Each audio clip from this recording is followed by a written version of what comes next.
Suerte de colibrí. Capítulo 15. Una liebre que huye de un incendio.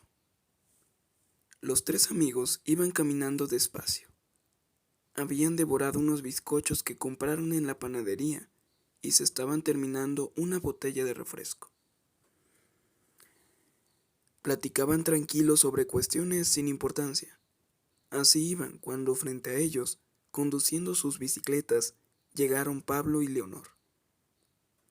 Les cortaron el paso para saludarlos. Todos eran amigos y, sin embargo, no se saludaron como tales.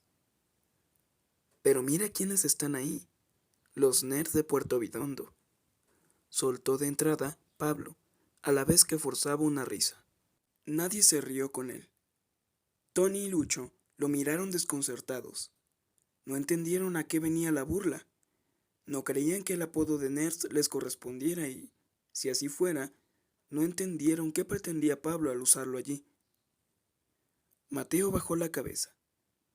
No quería mirar a Pablo ni a Leonor. Pablo y Leonor permanecían sobre sus bicis. No terminaron de bajarse de ellas. Pablo estaba 1 metro delante de los tres muchachos, de modo que les interceptaba el camino, como si la bicicleta fuera una barrera. Leonor quedó detrás de él, pero de frente a los muchachos, con su bicicleta perpendicular a la de Pablo. ¿Qué les pasa? ¿No van a saludar?, insistió Pablo provocativo. Hola, respondieron sin ganas Lucho y Tony. Mateo no abrió la boca. ¿Tú no respondes? Me borraste de tu Facebook y ahora no me vas a saludar tampoco. Pensé que éramos amigos. Mateo era un poco más alto que Pablo. No era más corpulento, pero todo indicaba que era más fuerte, ya fuera físicamente o de carácter. Pablo era uno de esos muchachos que no terminan de ser gordos ni flacos. Tenían los brazos algo fofos y las piernas blandas.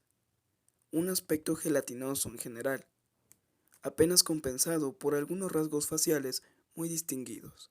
El pelo muy cuidado, a la moda, lo que se dice un guapetón. Éramos, respondió Mateo, que por primera vez levantaba la cabeza y lo miraba. Miraba la cara de Pablo, y por detrás de esa cara miraba el otro rostro, el de Leonor. Un rostro afligido, entristecido, apagado. Eres un idiota. Te di el empujón para que te hicieras famoso en internet. Te sugerí hacer un video con el que hubieras saltado a la fama en todas las redes sociales. Hubiéramos recorrido todo el mundo mostrando cómo se asfixia un colibrí. Y tú vas y me borras de tu Facebook. Vas y te pones como defensor de los animales. Súper idiota. Y todo porque estás celoso. Y eso no lo vas a reconocer nunca. Recontra súper idiota. El puño crispado de Mateo golpeó de lleno en la cara de Pablo, que se fue hacia atrás, se enredó con la bicicleta y cayó. Cuando Pablo se levantó para pelear, Lucho lo detuvo. Tony hizo lo mismo con Mateo, que pudo ver a Leonor por encima de la cabeza del amigo que le detenía los brazos y lo empujaba hacia atrás. Pudo ver esos ojos verdes, encharrados de tristeza, que lo miraban con una mezcla de asombro y alarma. Pudo ver que se subía a la bicicleta y se iba a toda velocidad, como una liebre que huye de un incendio. Pablo siguió gritando insultos, pero Mateo ya no lo escuchaba. Quería irse de ahí. Le pidió a Tony que lo soltara.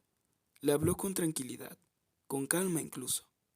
A pesar de su crispación, le pidió que lo dejara ir, que quería volver solo a su casa, que no seguiría peleando. Pablo se agitaba, se movía de un lado para otro, pero sin vencer la fuerza con que Lucho lo tenía controlado. Tony, que había soltado a Mateo, fue a ayudar a Lucho para controlar a Pablo, aunque nada indicaba que la pelea fuera a continuar. Mateo se fue a su casa, echó a andar despacio, luego aceleró el paso. A la media cuadra ya iba corriendo. Sus ojos también estaban llenos de lágrimas. Mateo no era de meterse en peleas. Se había peleado alguna vez en la escuela, cuando era más chico, pero nunca había tenido una pelea como la de esta tarde. Nunca una pelea que lo involucrara tanto, que le contrajera todos los músculos, que lo crispara, que lo hiciera saltar como un fusible cuando aumenta la carga en el tendido eléctrico. Nunca una pelea en la que se enredara sin esos prólogos característicos de las peleas entre niños, esos avisos previos que se dan los contrincantes antes de tensar los cuerpos y los golpes de puños, esos cortejos de lucha como los que tienen los animales cuando empiezan a darse señales para el combate. Un gruñido aquí, unos maullidos allá. Nunca una pelea que fuera un desahogo a la vez que una vergüenza. Y por eso, porque fue un desahogo y porque fue una vergüenza, ahora Mateo corría impulsado por una congoja que le resultaba desconocida. Llegó a su casa y fue directo a darse un regaderazo. Quería que el agua tibia limpiara el sudor de la carrera y los rastros de esa suciedad natural que deja sobre los cuerpos pasar una tarde en el río. Luego salió, se secó, se vistió y recordó que había dejado la cámara en la casa de Roberto. Iría a buscarla porque quería publicar una foto en su Facebook. Antes de salir, respondió una llamada de Tony en su celular. Su amigo quería contarle cómo había terminado el episodio de la pelea en la ribera. Después de que te fuiste, Pablo se puso a llorar. No creo que haya sido por el trancazo que le diste, porque no tenía la cara lastimada ni nada. Fue raro. Además, se puso mal porque Leonor se había ido. No entiendo cómo es que ella puede estar con ese tipo. ¿Es tan idiota? Yo tampoco lo entiendo, respondió Mateo. Hiciste bien en darle ese golpe. No sé, pero me hartó. Te juro que me hartó. Me venía provocando desde hace un par de días y hoy me agarró de malas. Lo siento. Habíamos pasado una buena tarde. Bueno, no te preocupes, ya se arreglarán las cosas, y si no, tampoco te pierdas de mucho. Sí, supongo que nos vamos a reconciliar, pero no por ahora. Prefiero estar lejos de él. Después, conversaron sobre un campeonato de Moon, que estaba anunciado en la web. Tony quería anotarse. Quedaron en hablar al día siguiente en el chat. Tras finalizar la conversación telefónica con su amigo, Mateo salió de la casa. Ya era casi de noche. Su madre debería de estar por llegar. Así que mejor se apuraba a ir a la casa de Roberto a buscar la cámara. No quería que ella llegara y no lo encontrara en casa. Fue a casa de Roberto, tocó el timbre. El viejo le abrió la puerta y lo invitó a pasar. Ven, pasa. Quiero que veas cómo duerme el colibrí. ¿Ya está dormido? Sí, en cuanto baja la luz, se duerme. A ver. Mateo se acercó a la caja, conteniendo sus pasos para no hacer ruido. El colibrí parecía una burbuja de plumas. Estaba parado sobre la ramita, convertido en una esfera casi perfecta. Parecía más pequeño aún de lo que era cuando estaba erguido. Mateo se conmovió al verlo así. Entonces le pidió al viejo que le diera la cámara e hizo un par de tomas del pájaro durmiendo. La luz fría del flash rebotó contra las plumas apagadas del pajarito. Luego de sacar las fotos, Mateo se despidió de Roberto. Luego le explicó que quería estar en casa cuando llegara su madre, y le dijo que al día siguiente volvería en la mañana para atender al pájaro. Serás bienvenido, le respondió Roberto, y le dio un par de tímidas palmadas en el hombro. Mateo regresó a su casa, tomó la laptop y la llevó a la mesa de la cocina. La encendió, conectó el cable de la cámara en un puerto USB y pasó las fotos de ese día a su disco duro. Estaba en eso cuando su madre llegó. ¿Qué haces?, le preguntó Juliana. Saqué unas fotos del colibrí y las estaba pasando a la compu.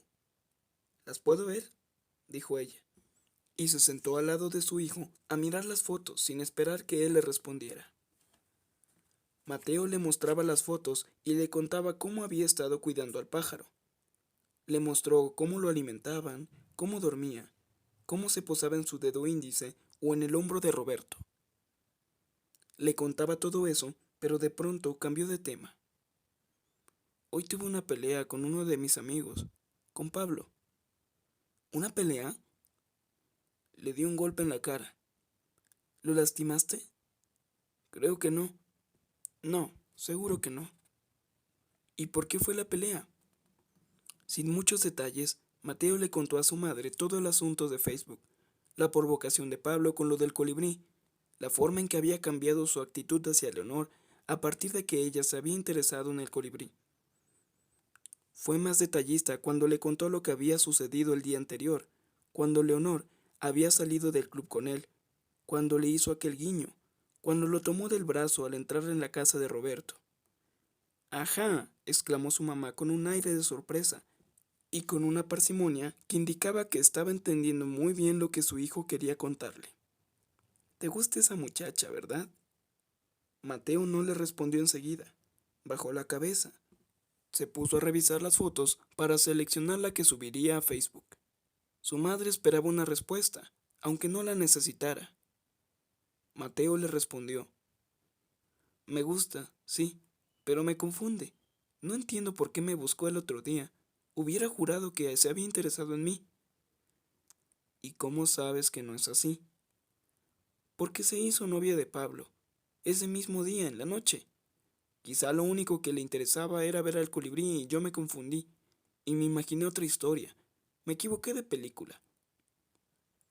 «Mira, ¿qué quieres que te diga?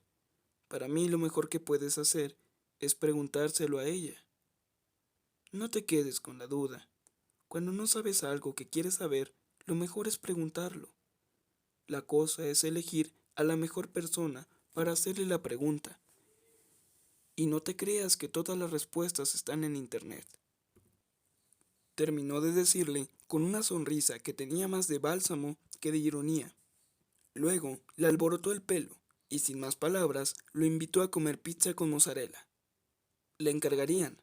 La mamá de Mateo sabía que cerrar una conversación con su hijo con una invitación a comer mozzarella era como terminar de envolver un regalo con una cinta y un moño muy vistoso.